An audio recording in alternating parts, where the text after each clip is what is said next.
TV serial वसुधा में एक बड़ा और चौंकाने वाला ट्विस्ट देखने को मिला है, जिसने दर्शकों की उत्सुकता और भी बढ़ा दी है। कहानी में एक ऐसा मोड़ आता है जब वसुधा के लिए एक रिश्ता देखने कुछ लोग आते हैं, लेकिन वहां जो कुछ होता है वह न केवल चौंकाने वाला है बल्कि बेहद भावनात्मक भी है।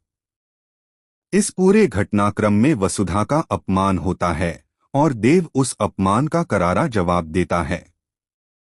कहानी की शुरुआत होती है उस पल से जब वसुधा को देखने एक लड़का अपने माता पिता के साथ आता है। लेकिन इससे पहले कि यह मुलाकात सामान्य ढंग से हो पाती, हालात कुछ इस तरह बदल जाते हैं कि सब कुछ उलझ जाता है।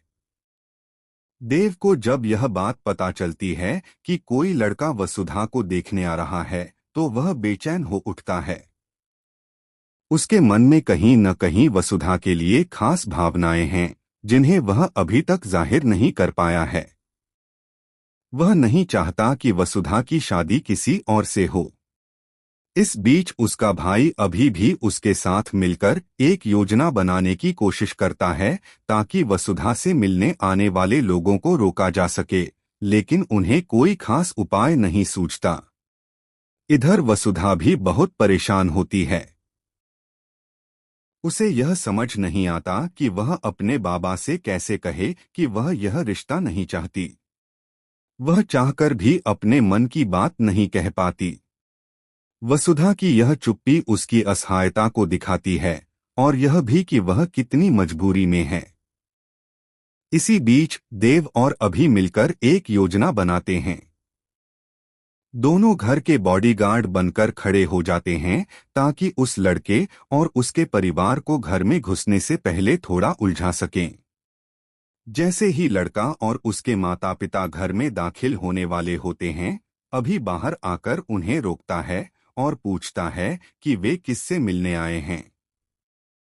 जब वे कहते हैं कि वे वसुधा से मिलना चाहते हैं, तो अभी उन्हें टोकते हुए कहता है कि वसुधा जी कहिए, जिससे साफ पता चलता है कि वह वसुधा का सम्मान चाहता है और किसी भी तरह से उसके साथ बदसलूकी बर्दाश्त नहीं करेगा।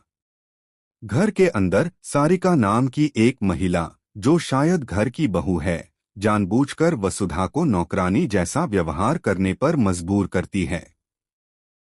जब उसके दोस्त आते हैं तो वह कोई चीज गिरा देती है और जबरदस्ती वसुधा से उसे साफ करवाती है।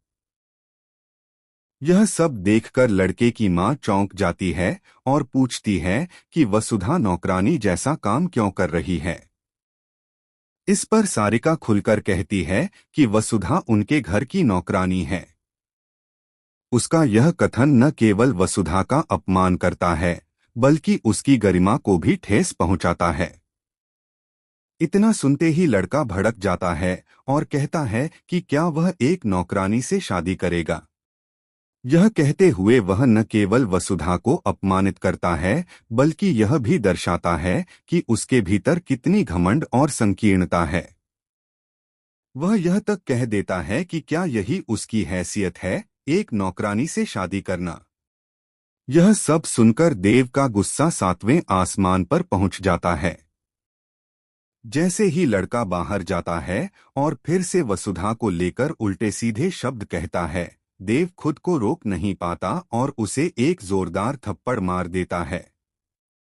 देव का यह थप्पड़ सिर्फ एक प्रतिक्रिया नहीं, बल्कि एक स्टैंड है, वसुधा के सम्मान के लिए, उसके आत्मसम्मान के लिए और उन तमाम महिलाओं के लिए जो आज भी समाज में इस तरह के दोहरे मापदंडों